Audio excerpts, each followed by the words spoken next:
Hello, everyone. I'm Jennings Gray, lead economic developer with ElectriCities of North Carolina. And today, I'm here with Daniel Cobb, Town Manager of Granite Falls. Welcome, Daniel. Hi, Jennings. Thanks for having me. Thank you for coming in. For those who may not know where Granite Falls is, can you kind of tell us a little bit about that, where it's located? Sure. So Granite Falls is located in the southern portion of Caldwell County, in the foothills of North Carolina. We are neighbored with Burke County to the west, Catawba to the south, and Alexander to the east. We're about 5 miles north of Highway 40, Interstate 40. Yeah. So very close access to the interstate. We're right off of Highway 321. Main corridor from Boone to Charlotte for everyone going up for the weekend football games. Everyone's driving past Granite Falls. About, what's that, about 60, 70 miles from Charlotte, I guess? Something like that. Yeah. Okay, yeah. A little over an hour, depending on where you're going. And you're part of the Hickory MSA, correct? And, that's right. Gosh, that's really growing too. I mean, I think it's almost 400,000 people. Yep. It's sixth largest in the state now. Yeah. So a lot of growth happening in that whole area there. 321, the vehicle count per day is around 40,000 there. And which I-40 is like 55,000. So not much difference there. Yeah. So I guess that's driving a lot of your retail and commercial growth as well.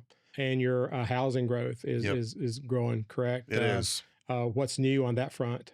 So most recently, we've been approached by a group looking to build 607 homes on the south end of town. Yeah. Wow, that's substantial. It's substantial.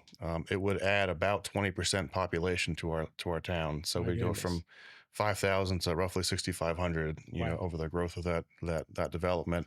So that's a big one. That's a very big one for the town.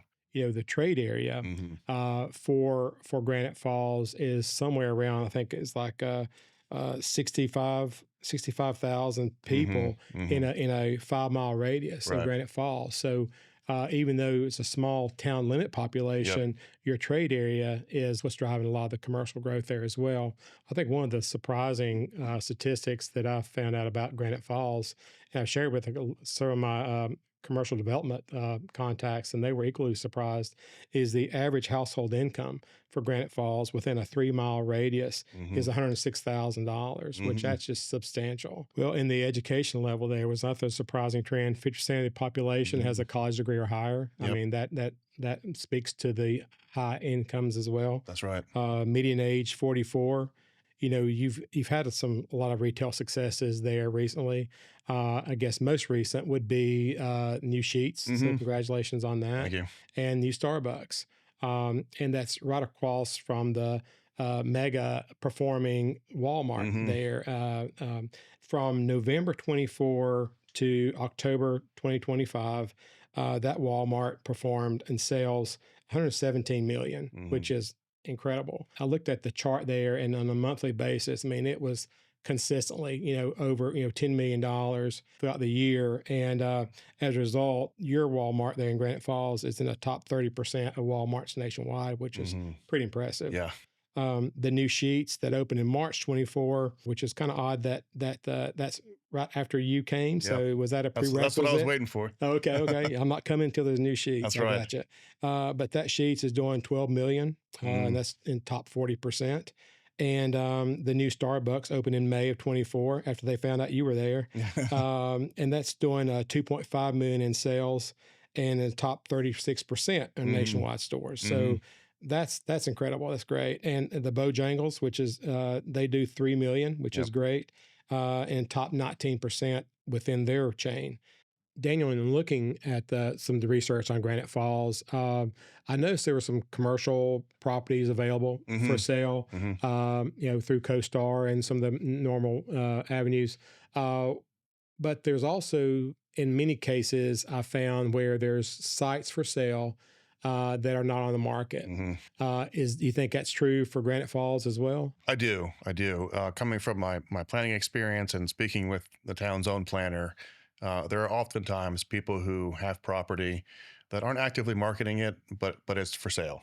Right. And so, in fact, our planner keeps a pretty active roster of people who have expressed interest and said, hey, if you ever get a call from somebody wanting to do commercial or an apartment building or something like that, let me know. And so we do have that in Granite Falls, like most communities. And so if there is any interest, or if someone can't find what they're looking for and through the traditional means, please have them reach out or get in touch with you, and we'll coordinate on making those contacts. Daniel, another benefit of being a public power member is that we participate in a lot of trade shows, Hmm. both on the industrial and commercial side of it. One of the biggest ones that we participate in is ICSC Carolinas, Hmm. and that's to be held in March 2026 in Charlotte. We host a booth on the trade show to we invite all of our municipalities to Hmm. come in and participate in the show.